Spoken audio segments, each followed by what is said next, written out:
आज हम बात करेंगे बहुत ही ज़रूरी विषय पे, जो कि डेयरी फार्मिंग के बारे में।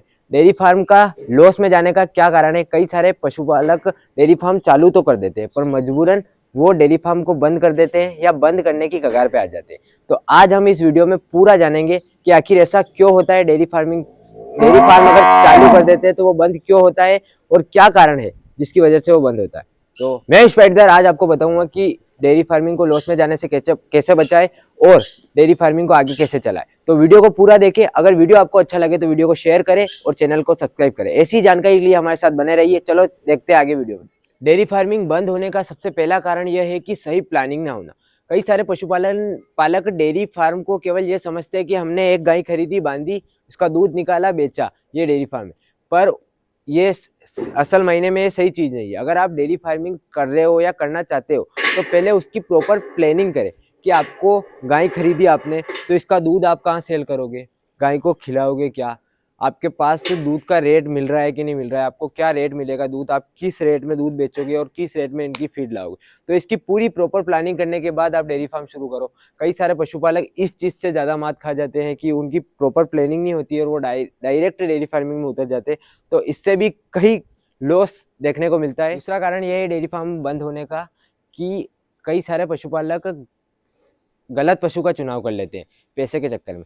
तो आप अगर अधिक पैसा पशु के ऊपर खर्च करोगे तो वो आपको अच्छा मिलेगा। कई सारे कम दाम के पशु व कम दूध वाले पशु खरीद लेते हैं जिसमें उनके दूध कम देगी, तो और बीमार पशु खरीद लेते हैं जिससे कि उनके बीमारी व चारे के ऊपर उनका सारा खर्च चला जाता है, जिससे कि उनका डेयरी फार्म लॉस में चला जाता है।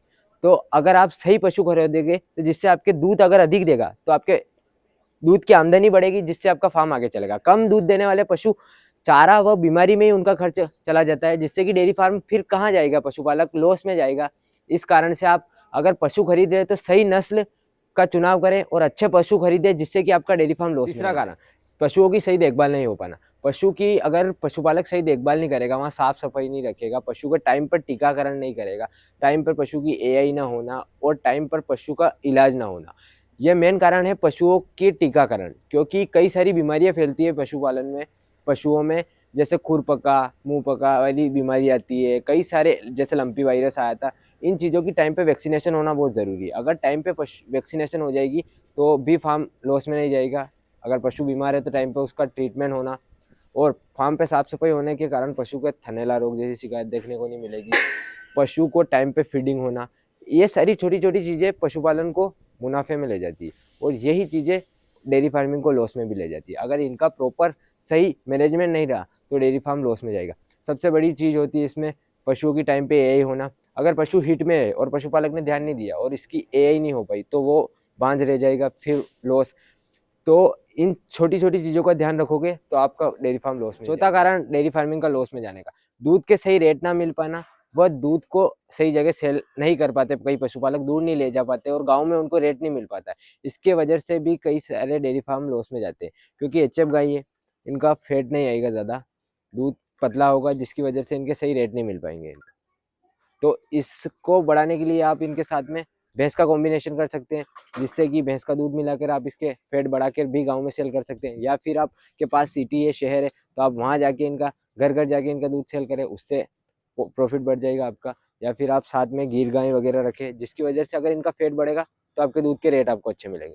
या आप बड़े लेवल पे करना चाहते हो तो इनकी ब्रांडिंग करें, पैकेजिंग करें, और अगर घी गाय है आपके पास तो आप उनका घी बना के बेचें। कई सारी चीजें ऐसे आपके हाथ में, आपको आपका दूध का रेट कैसे लेना है। अगर आप यही चाहते हो कि आप गांव में सेल करें 25-30 रुपए लीटर में, तो फिर इसमें आपको कोई प्रॉफिट नहीं मिलेगा। इसकी वजह से भी कई सारे डेयरी फार्म बंद हो जाते हैं। तो ये छोटी छोटी चीजों का ध्यान रखें। पांचवा कारण ट्रेनिंग और जानकारी की कमी। डेयरी फार्मिंग एक बिजनेस है, इसे अगर आप जानकारी से करोगे तो लॉस में नहीं जाओगे। गलत फैसले आपको अधिक नुकसान में ले जाएंगे। क्योंकि डेयरी फार्मिंग में अगर आपको ट्रेनिंग नहीं ली आपने या जानकारी नहीं है और आप डायरेक्ट इस बिजनेस में उतर गए हो तो कहीं ना कहीं आपको लॉस होगा, या लॉस नहीं होगा तो आपका खर्च अधिक बढ़ जाएगा। क्योंकि आपको खुद को इसका किसी भी चीज का नॉलेज नहीं है, ना आपको इनके फीडिंग का नॉलेज है, ना आपको इनके ट्रीटमेंट का नॉलेज है, ना आपको गाय सिलेक्शन करने का नॉलेज है। हर चीज में आप या तो किसी डॉक्टर को बुलाओगे या किसी अनुभवी व्यक्ति को बुलाओगे तो उसमें आपका खर्च बढ़ जाएगा। तो आपको छोटी छोटी जानकारी आपको खुद को होना चाहिए, क्योंकि हर रोज डॉक्टर आ नहीं सकता फार्म पे, हर रोज हम बुला नहीं सकते उनको। क्योंकि इसलिए आपको हर प्रकार की जानकारी होना जरूरी है, तब जाके आप डेयरी फार्मिंग कर सकते हैं। कई सारे डेयरी फार्म इस चीज़ से बंद होते हैं क्योंकि उनको पूरी जानकारी नहीं होती है और वो डेयरी फार्म चालू कर देते हैं।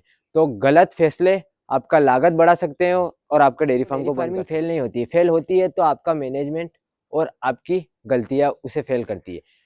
अगर आप डेयरी फार्मिंग करना चाहते हो तो आप पूरे मैनेजमेंट और पूरी जानकारी के साथ करें, क्योंकि डेयरी फार्म आज भी एक भरोसेमंद बिजनेस है अगर आप उसे सही तरीके से करो तो।